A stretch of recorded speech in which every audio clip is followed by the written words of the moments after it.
안녕하십니까. 증시각도TV 시청자 여러분, 투자자 여러분, 동의마을 여러분 반갑습니다. 자, 투자 인사이트 시간이 돌아왔습니다. 최근에 저한테 가장 큰 영감을 주시는 분을 한 명 꼽아보라면 저는 이분을 꼽을 것 같습니다. 우리 86번가의 정광우 대표님 저희 자리에 나오셨습니다. 대표님 어서 오십시오. 네, 안녕하십니까. 네, 안녕하세요. 네. 요즘 가까이서 지근거리에서 우리 정 대표님 봐서 그런지 몰랐는데 벌써 나오신 지 2달 됐더라고요. 아, 네. 시간이 어떻게 가는지 모르겠습니다, 요새. 요즘 너무 많이 네네. 바쁘시죠? 아니요. 그렇진 않은데요. 네. 뭐 생각보다 이제 전 내년에 이제 40인데 네. 모르겠습니다. 이때부터는 빨리 간다고 선배님들이 말씀하시던데 어. 인생에 정말 그런 게 아닌가. 화살처럼 갑니다. 화살처럼. 그런 말씀 너무 많이 하시더라고요. 네, 약간 하면 몇 년 휙 지나갈 수 있습니다. 예. 근데 벌써 10월 하순이잖아요. 예. 그렇죠. 반갑습니다. 네, 시간이 너무너무 빨리 가서 네. 참 그래서 매일매일 열심히 뭔가를 안 하면 정말 그런 것 같아요. 근데 네. 좀 외람된 말씀입니다만은 조금 이렇게 원숙해 보이시네요. 아, 이제 예, 겨우 감사합니다. 40이라고요? 예. 많이들 놀라십니다. 네. 그거는 결국 이제 내공을 나이에 비해서 많이 쌓아서 저 사람 좀 나이 좀 돼 보여 이랬는데 내공 생각하고 나이 생각하는데 나이를 실제로 들어보니까 이런 느낌이 좀 드는 거죠. 진짜 제 후배 중에 이 정도 나이에 이 정도의 그 어떤 식견과 내공을 가지신 분들은 만나보기 좀처럼 쉽지 않습니다. 가뭄에 아주 바짝 마른 가뭄에 콩 하나 나오는 수준의 그런 인재신데요. 그래서 여러분 우리 정광우 대표님 하는 86번지 잠깐 소개해드리면 일주일에 한 번 정도를 하시고 네, 라이브를 이제 3시간을 하고 네. 이제 주중에 주제별로 끊어서 더 자주 듣고 싶으신 분은 86번지에 가보시면 좋은 그런 인사이트를 얻으실 수 있을 것 같습니다. 말씀하신 대로 격변의 시대입니다. 네. 2주 동안에 정말 많은 일들이 벌어진 것 같아요. 최근 2주 동안에. 네, 맞습니다. 네. 네. 그래서 제가 사실 급하게 소환드렸어요. 왜 그러냐면 변곡점이 왔다는 느낌이 딱 들었기 때문에 변곡점이 와서 저희 고객 파트너분들한테도 이메일을 보냈고 그럼 누구하고 이 변곡점을 얘기했지? 우리 정광우 대표님하고 해야 되겠다. 해서 정광우 대표님 급하게 호출했는데 이렇게 흔쾌하게 나와주셔서 너무 감사합니다. 파란이 있는데 모든 게 엉켜 있어요. 지금 일본 엔화, 네. 미국 채권 시장 등등 이렇게 엮이는데 제가 일단 보기에는 지표들도 지금 좀 그렇긴 합니다만 연준이 강력하게 밟았던 엑셀을 그전과 똑같은 깊이로 깊이 밟을 수 있는 상황들이 이제 한계에 봉착하고 있는 거 아닌가 하는 생각이 조금 드는데요. 어떻게 보실까요? 네, 사실 모든 게 엮여 있는 것 같습니다. 네. 결국은 미국이 인플레가 많이 높았고 그래 잡기 위해서는 긴축을 많이 할 수밖에 없었고 그 과정에서 달러만 강세고 나머지는 다 약하고 또 위험자산 시장은 다 그러니까는 흘러내리게 되는. 네네. 그러면은 결국에 시작점이 인플레이션이다라고 봤었을 때 네. 만약에 인플레이션 쪽에서 좀 변곡점이 온다라고 하면 네. 그러면 이 모든 것들이 좀 되돌려지지 않을까 이고요. 네. 그렇게 봤었을 때 좀 그 시기가 이제는 왔다라는 생각을 합니다. 네. 저는 기본적으로 인플레이션이 좀 빠르게 내려올 것이다라는 생각을 하고 있는. 최근에요? 네. 근데 그 인플레이션의 여러 가지 선행 데이터들이 있습니다. 가령 제일 대표적으로 ISM 제조업 PMI에 네. 물가 지수가 있는데 이게 CPI를 보통 6개월 정도 선행을 하거든요. 네네. 근데 이 지표 같은 경우에 정말 빠르게 내려갔습니다. 이미. 네. 그러니까 CPI도 향후에 그렇게 내려가야 된다라는 것이겠죠. 네. 과거하고 똑같다라고 했었을 때예요. 네. 그리고 그 이외에도 인플레를 많이 일으키게 만들었던 중고차 지수라든지 그렇죠. 아니면은 저희가 그 공급망 교란의 주요 요인이었던 해운이나 아니면 항공 쪽의 운임도 네. 굉장히 많이 떨어졌고요. 그렇죠. 대표적으로 미국의 서부항에서 과연 배가 몇 척이나 기다리고 있느냐. 그 100척 인공위성으로 이상, 봤죠 우리가. 100척 이상이었는데 지금은 서너 척밖에 없다라고 네. 하니까는요. 예. 그런 부분들 그리고 어쨌든 중국산이 비싸면 미국의 수입 물가에 영향을 줄 수 있는데 중국의 위안화도 약세이고 또 생산자 물가 중국은 이제 전년 동기 대비 1% 내외밖에 나오질 않을 정도로 내려가 있어요. 네. 그러다 보니까는 좀 종합적으로 보았을 때에 인플레이션이 내려가는 속도가 생각보다 빠를 것 같다. 네. 물론 이제 쉘터는 좀 나중에 내려오게 네. 되겠지만은요. 네. 그렇게 되면은 연준 입장에서는 네. 결국은 여기에 맞춰 가지고서 긴축의 강도가 좀 내려간다라든지 네. 사실 이제 근데 최근의 이슈는 그거였던 것 같아요. 최근에 발표된 CPI가 시장 예상 대비 조금 높으면서 네. 연준이 9월에 말에 썼던 점도표 이상으로 시장에서 음. 가격 반영을 채권은 하기 시작을 하더라고요. 그렇죠. 그래서 그게 이제 넘어서는 부분에 대해서는 연준에서 좀 그게 부담스럽다라는 이야기가 뭐 드디어 막 나왔죠. 기사라든지 네. 아니면 네. 위원들의 입이라든지를 통해서 나온 반응이 그에 대한 좀 이제 리액션이었다라고 보고요. 네. 그 이후에 다시 지금 그들이 9월에 찍었던 점도표 수준으로 채권 시장은 내려오고 있습니다. 그래서 일단 제 생각에는 지금의 뭐 인플레나 이런 정도를 봤었을 때에는 9월에 얘기를 했었던 그 금리 정도 수준으로 인상하는 것으로 끝나지 않을까 네. 그렇게 생각을 하고요. 그러면은 우리가 그 예전에는 통화 정책을 쓸 수 있는 수단이라는 게 뭐 금리를 올리고 내리고 사실 그때는 재할인율을 가지고서 했었습니다. 옛날에는. 네. 근데 지금은 좀 전대미문의 일을 겪다 보니까 금융위기 이후부터는 제로금리의 QE까지 하고 네. 그래서 긴축의 시작을 테이퍼링, 그러니까 돈을 여전히 QE를 하고 있는데 그 네. 물줄기를 줄인다 그러면 그것부터 긴축으로 봤었거든요. 그렇죠. 마찬가지로 이번 경우에 금리를 계속 인상은 해 나가지만 여전히 남아 있지만 그 인상의 속도가 내려가기 시작을 하면 이걸 또한 하나의 일종의 어떻게 보면 완화책으로 네. 돌아서는 것이다. 네. 물론 표현은 다양할 것 같아요. 뭐 연준 피봇이라 할 수도 있고 퍼즈라 할 수도 있고 슬로우라고도 할 수도 있고 네. 여러 가지 쓰겠지만 전 어쨌든 이것이 지금 시대에서는 좀 완화로 나가는 걸로 해석을 시작해야 되지 않을까라고 네. 봅니다. 그러면 11월 초에 있는 회의까지 75bp이고 12월에는 이제 50bp가 될 것입니다. 그렇다라면은 그 이제 사이에는 확실히 변곡점이 와 있다 말씀해 주신 대로요. 네. 그래서 네 좋게 생각하고 있습니다.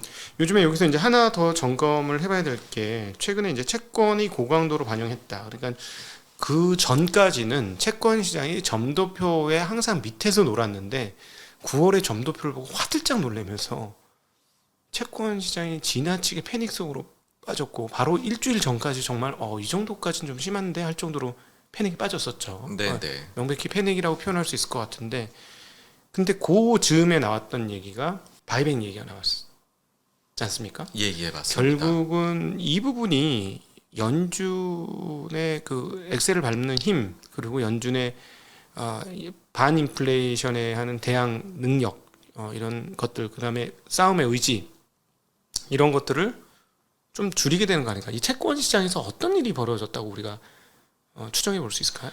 뭐 사실 우리나라에서도 지금 최근에 한번 난리가 났었죠. 지금 겨우겨우 다시 막아 나가는 상황인 것 같은데, 근데 글로벌로 봤었을 때는 제일 먼저 영국이 터졌죠. 그렇죠. 그래서 난리를 한번 했었고 좀 무마시켜 가고 있는데 네. 그 사이에 나왔던 게 또 일본이 또 지금 외환시장하고 국채시장에서 네. 힘겨운 싸움을 하고 있습니다. 그렇죠. 네. 거기다가 추가적으로 뭐 이제는 조금 알려진 것 같은데 한 3주 전부터 해가지고서 미국하고 상시적으로 통화 사업을 맺어둔 국가들이 있는데 그중 하나가 스위스입니다. 네. 근데 스위스가 지금 이제 미국에서 돈을 계속 그 수압 라인을 통해서 빌려가고 있는데 그 금액이 매주 커져갑니다. 30억 달러에서 60억 달러, 최근엔 110억 달러로 커졌거든요. 네. 그렇다라는 말은 뭔가는 미국 외부의 곳에서 상당히 문제들이 이제 못 견디겠어요 할 정도로 그 아주 타이트함이 올라가고 있는 것이고 네. 미국 경우는 기본적으로 통화 정책에서 다른 나라 생각 안 하거든요. 네. 그런데 그 영향이 흘러 넘쳐가지고서 미국에 들어오게 될 경우에는 미국도 나서게 되는데 네. 그게 지금 좀 이지 않나 이거든요. 그 네. 이유는 이제 미국이 국채 입찰을 하게 되면 맞아요. 여기에 해외 투자자들이 응찰을 많이 하게 되는데 간접 참여율이라고 하죠. 네. 근데 그쪽이 지금 많이 낮아지고 있고 네. 보기에는 중앙은행들이 이제는 참여하기 어려워진 해외 중앙은행들이 상황으로 보입니다. 네. 그래서 계속해서 응찰률도 떨어지고 금리도 예상 수준보다 높고 이렇게 발행이 자꾸 부진한데 그게 몇 주 됐거든요 벌써. 네. 네. 그러다 보니까는 미국에도 분명 영향이 오기 시작을 했다. 그래서 미국이 연준이 생각한 것보다 금리나 이런 모든 수준이 올라가니까 네. 여기에서는 우리가 좀 행동에 나서야 되겠다라는 부분이 말씀해주신 뭐 옐런 장관이 우리가 바이백을 할 수도 있는데 뭐 여기에 대해서 서베이를 한번 PD들에게 돌려보는 쪽으로 나온 게 아닌가 싶고요. 네. 충분히 그게 나올 만한 시기였다라고 생각을 합니다. 그래서 저가 이제 이 미국 돌아가는 걸 보면서 추정을 했던 게 뭐냐면 일본의 등장이 약간 뭐랄까 마지막 카운터 펀치 비슷한 느낌으로 변곡점을 만들어내는 카운터 펀치가 되지 않았을까 하는 생각이 많이 들었는데 지난 주말에 보니까 무려 350억 달러 정도를 집행했다고 지금 그 언론 보도가 나오고 있어요. 그러니까 네네. 오늘은 방어됐습니다만 그 당시 그만큼 써도 방어가 하나도 안 됐는데 그걸 며칠을 써야 되는 상황이었으니 그것도 결국은 미국 국채 시장에 상당히 데미지를 입히지 않았을까 하는 생각이 드는데 어떻게 보십니까? 네, 그 1차적으로 제가 알기로는 지금까지의 일본 중앙은행의 환시장의 개입은 미국채를 직접 매도한 것은 거의 제가 알기로는 없는 걸로 알고 있습니다. 왜 그러냐면은 영래포란 게 유동성 흡수잖아요. 네. 여기에 해외 기관들도 참여를 합니다. 그 중에 하나가 일본 중앙은행도 미국의 영래포에 매매에 참여를 하거든요. 예. 근데 그 금액을 일단은 줄여가지고서 그렇게 마련한 돈으로 외환시장에 개입한 것으로 지금까지는 보입니다. 네. 근데 그게 이제 총알이 거의 다 떨어져 가거든요. 네. 그러면은 보유 국채를 직접 매각까지 나설 수도 있는 건데 네. 아마 그 시점에서는 미국 이제 그게 거의 다가오니까 그 시점에서는 미국이 적극 나설 수밖에 없습니다. 네. 왜 그러냐면 본인들이 생각한 정책 목표가 있는데 순수하게 해외 쪽의 사정에 따른 수급으로 인해 가지고서 막 매도가 나와서 시중 금리가 올라가 버리게 되면은 그것은 정책 목표 달성을 할 수 없게 되는 거거든요. 네. 근데 그 상황은 원치 않는 것이기 때문에 네.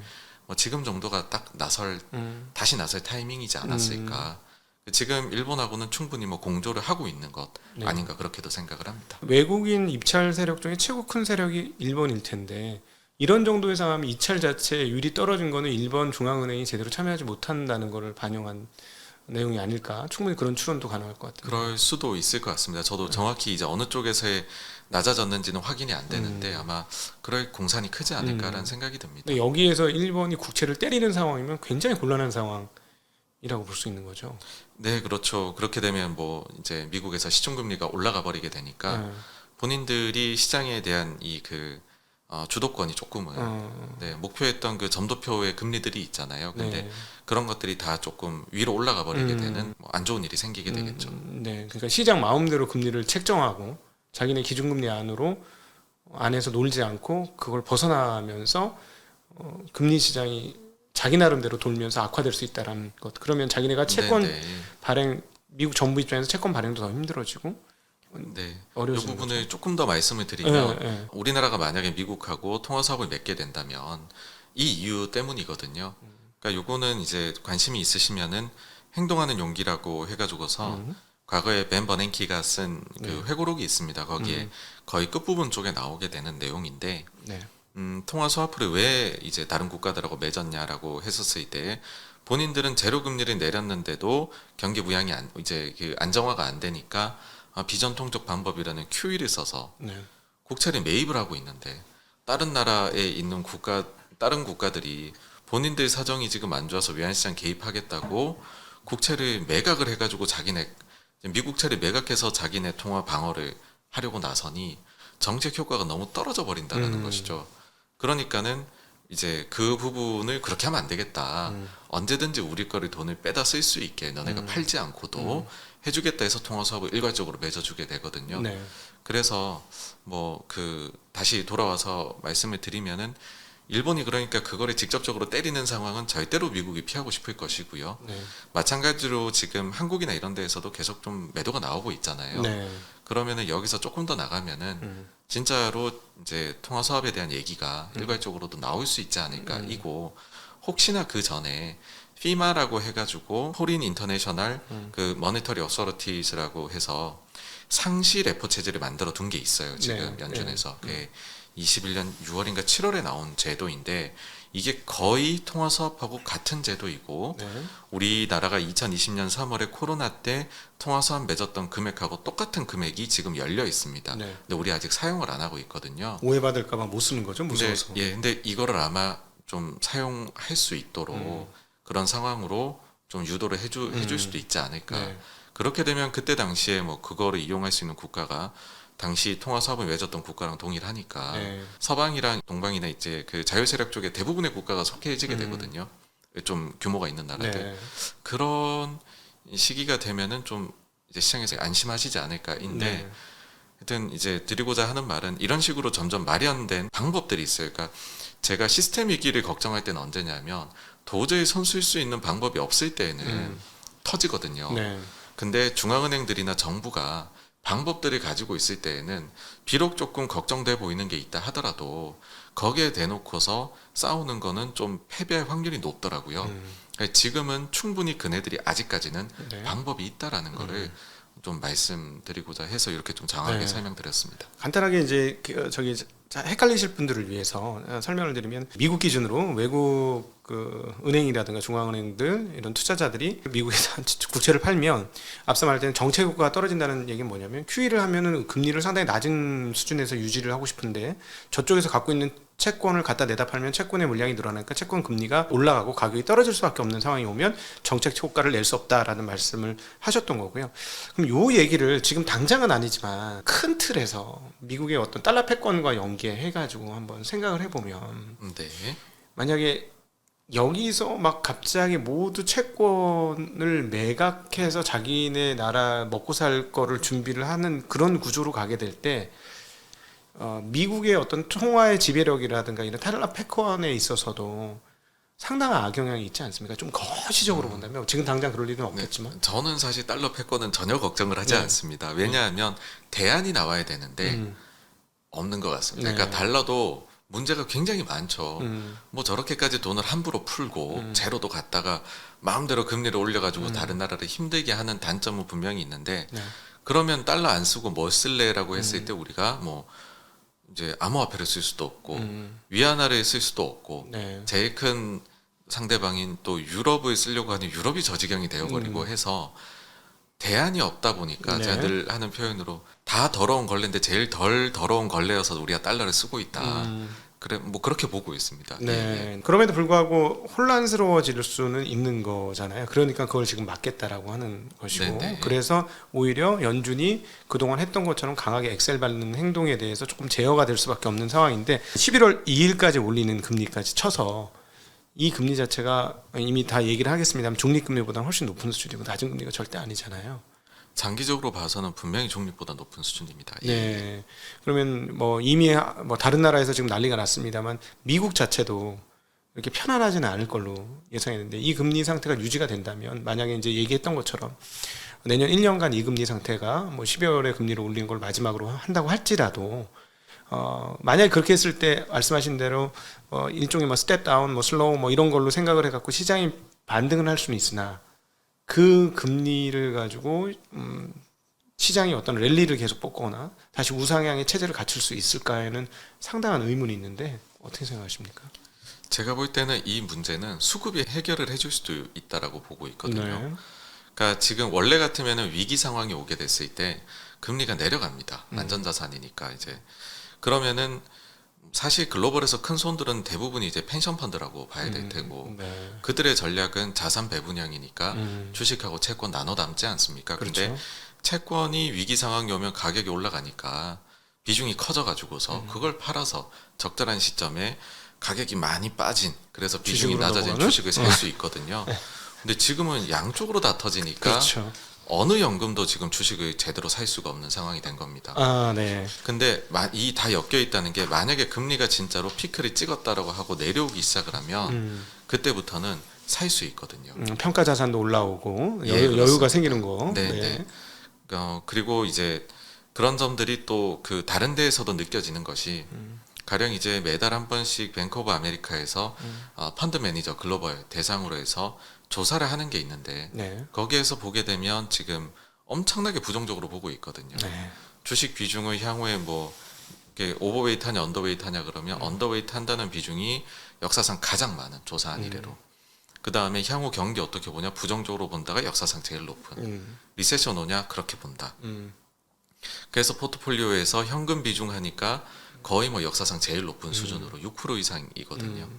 그러니까 그 IT 버블 때를 제외하면 제일 높더라고요. 근데 이게 사실은 주식만 파는 건 아닐 거예요. 그 다른 것들도 복합적으로 그렇죠. 있겠죠. 현금 네. 이 비중은 채권도 팔았을 가능성이 있는 거잖아요. 뭐 그것도 가능성이 네, 있습니다. 네, 네. 네. 그러다 보니까는 어쨌든 그 살 수 있는 돈이 있다. 엄청 부정적으로 보고 있다. 근데 도대체가 어떻게 하면은 좋은 뉴스가 나올지 사야 될 이유를 못 찾고 있다라고 생각을 하거든요. 네.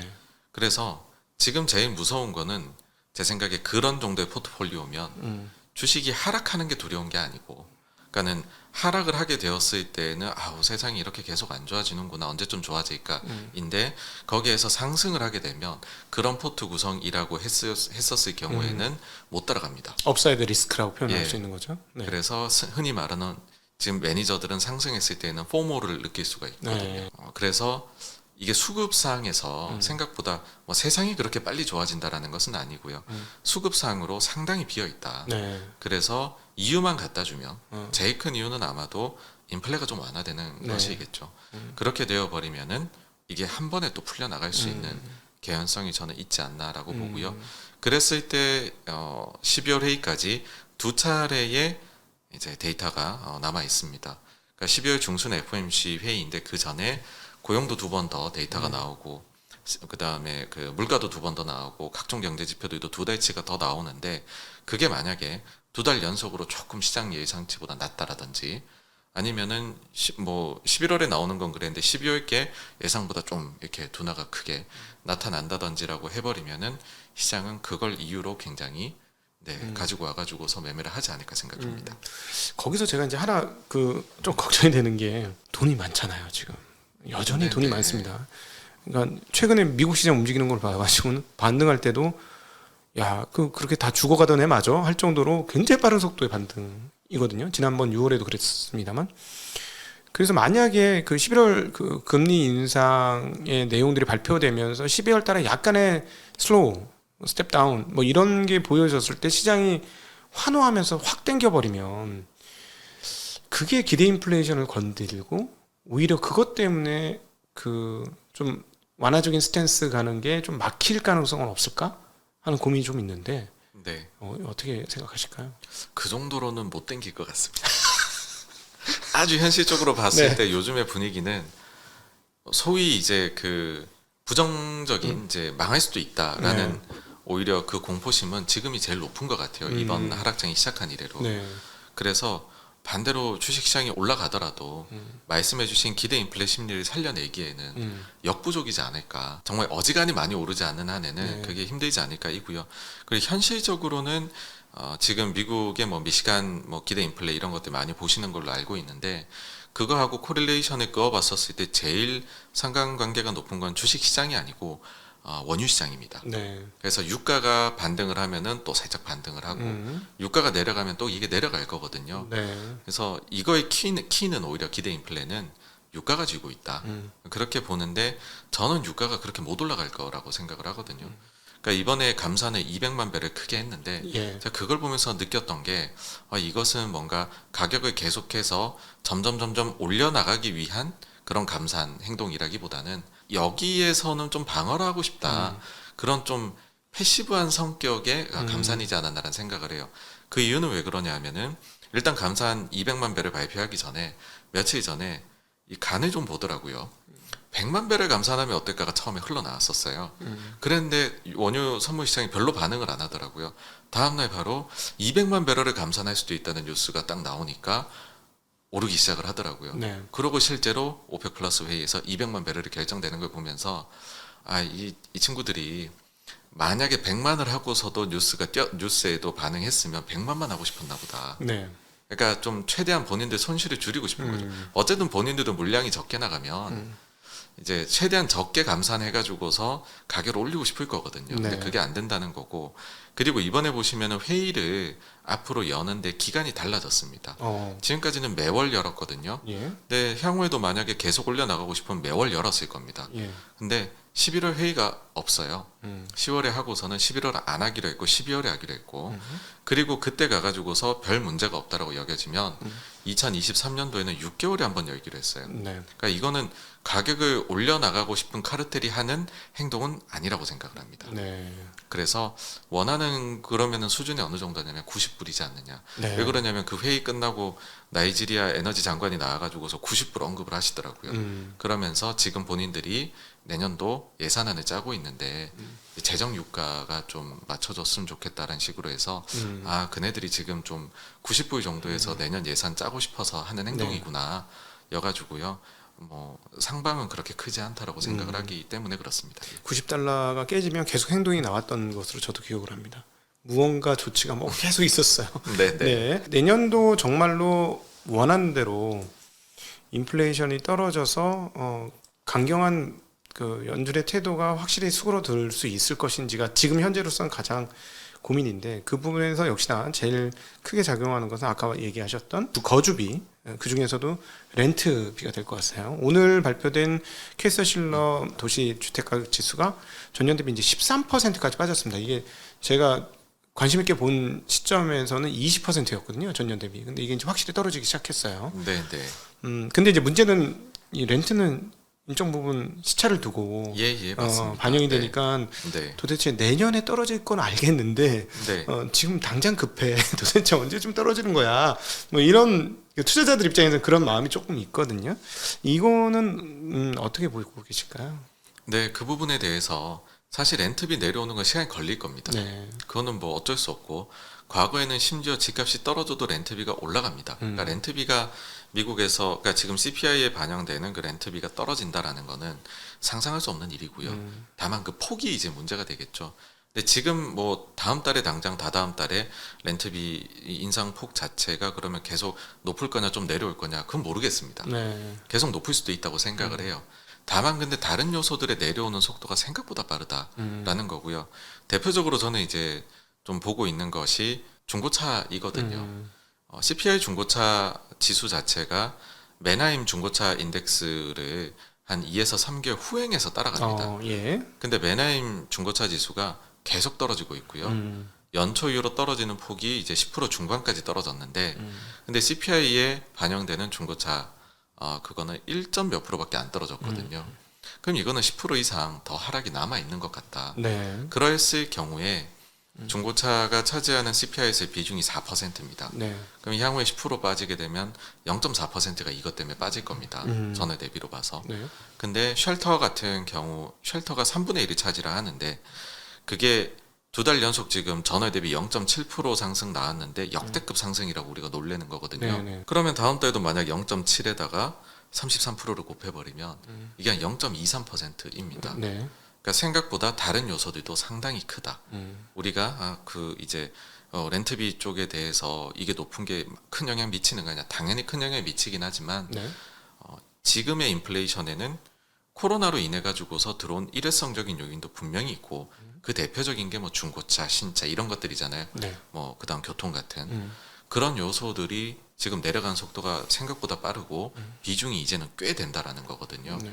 그래서 이게 다상세가 되어버릴 수도 있다라고 저는 보고 있습니다. 렌트비는 떨어지지는 않지만 다른 네. 쪽 영역에서 하락폭이 상당히 적지 않게 나올 것이기 때문에 렌트비가 올라간다 할지라도 그 CPI의 상승 요인으로 작용하기는 어려울 것이다. 네, 라는 거죠. 그렇습니다. 자, 그럼 결국 사실은 이제 인플레이션 입장에서 그리고 연준의 태도를 규정하는 가장 중요한 포인트는 뭐 PC나 CPI, 뭐 코어 CPI 이런 것이 되겠지만, 그들의 행동, 연준의 행동을 바꿀 수 있는 건 역시나 고용이 될 것이라고 생각을 하고, 네, 네. 임금 상승률이 계속 올라오다 최근에 막 꺾이던 것으로 제가 알고 있는데, 이 고용 문제는 혹시 어떻게 생각하실까요? 네, 그 고용에 있어가지고서는 제가 생각할 땐 생각보다 이것도 좀 빠르게 쿨다운 되지 않을까라는 그런 시각을 가지고 있습니다. 왜 그러냐면 미국의 신규 실업수당 청구 건수의 흐름하고요. 네. 그리고 그 미국의 잡 오프닝 이제 구인 그거를 역축으로 돌려가지고서 졸츠? 예, 네. 예, 두 개를 비교를 해보면 거의 비슷하게 움직입니다. 근데 그 요소가 최근에 상관관계가 조금 깨졌어요. 그 구인 같은 경우는 100만 이상 감소를 했거든요. 100만 감소했죠? 네. 그런데 신규 실업수당 청구 건수의 경우는 아직까지 거의 못 올라오고 있습니다. 약간 고개를 드는 상황인데, 그래서 이 격차가 이렇게 나 있거든요. 네. 그러면 구인이 다시 증가를 하거나 실업이 올라오거나. 올라오거나인데 저는 실업이 올라가는 쪽으로.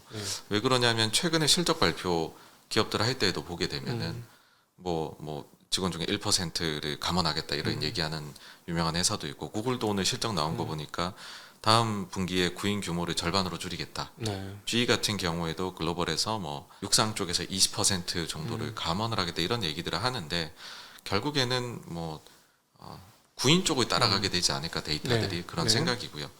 추가적으로 좀 소프트 데이터를 보고 있는 게 구글 트렌드에서 구조조정 레이오프를 검색을 해보게 되면 이게 요즘에 올라가고 있습니다. 네. 근데 이거 역시나 그 원래는 실업하고 연관관계가 굉장히 깊거든요. 네. 그래서 결국에는 시차를 두고서 이것도 올라가면서 반영이 되지 않을까. 그래서 고용시장이 생각보다는 좀 빠르게 냉각이 될 수 있다라고 보고 있고요. 그리고 추가로 하나 더 말씀드리고 싶은 거는 연준이 보기에는 지금 어떨까? 네. 인데 그렇게 했었을 때에 그러니까 이제 제가 이제 연준에 대해서 계속 이제 너무 매파적인 건 아니고 지금 딱 9월에 얘기한 수준만큼만 하고 끝날 것 같다라고 말씀을 자꾸 드리는 이유는 뭐냐면 연준이 보기에 괜찮은 지표들이 지금 하나씩 나오고 있거든요.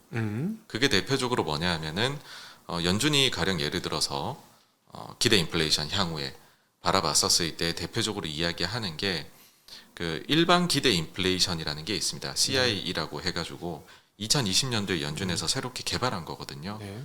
근데 이게 그 전문가 집단에 대한 조사이고 장기 기대 인플레를 나타내게 됩니다. 그 지난주 금요일에 나왔었는데 처음으로 이게 분기별로 나오거든요.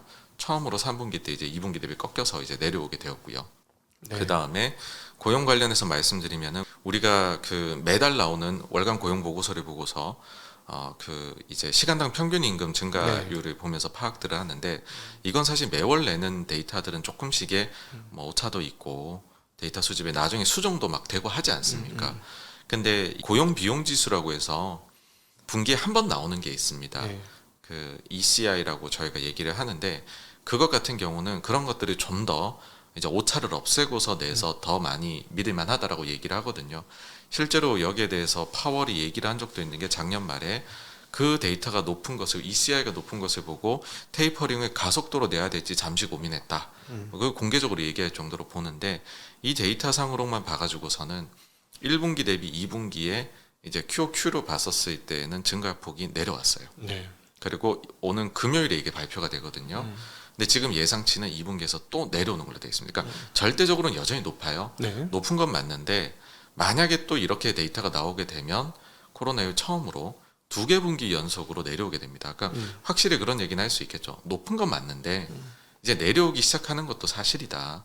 그렇게 된다라고 하면 우리가 지금 긴축을 멈추겠다가 아니라 우리가 긴축의 속도가 75, 75가 아니라 75, 50, 25로 내려오는 건 너무 당연하고 네. 그에 합당한 수준으로 하는 거다라고 말하기에 좋지 않을까라고 그렇게 뭐 보고 있습니다. 네. 예.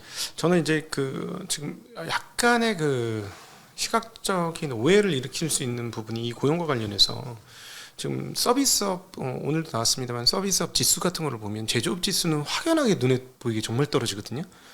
근데 서비스업은 그렇게 많이 안 떨어지더라고요. 오늘 발표된 지수를 봐도. 그럼 결국 무슨 말이냐면은 고용의 숫자를 채우는 업은 아직도 여전히 구인난인데 앞서 말씀하셨던 뭐 인텔도 5천 명을 감원하겠다고 했고 좋은 기업들이 고용을 줄이기 시작하니까 정규직이라든가 좋은 직장들의 숫자는 줄고 졸지에서 100만 하락한 게 앞으로도 더 하락할 것 같은 그런 느낌 분명히 드는데 이 서비스업 쪽에서의 그 뭐랄까 반이민 정책 등등등에 의해서 인력이 딸려서 이쪽에서 계속 이루어지는 구인난 이런 것들이 좀 시각적인 착각을 일으켜서 뭐 실업률이 이번에도 3.7에서 3.5로 내려가서 저희가 정말 깜짝 놀랐잖아요. 이런 일들이 계속 벌어지면서 연준의 행동에 대한 어떤 오해나 아니면 또 시장의 오해가 발생할 수 있지 않을까 하는 생각이 드는데 어떻게 보실까요?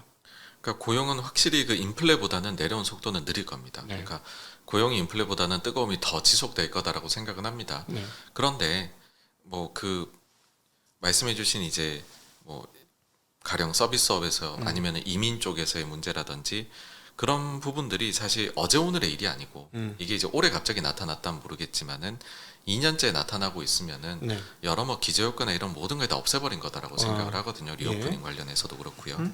그렇게 봤었을 때에는 지금 사실 그렇게 이제는 26만 얼마 지난달 나왔는데 고용 수준이 그게 되게 높은 건 아닙니다. 네. 어떻게 보면은 점점 내려오고 있는 건 사실이거든요. 네.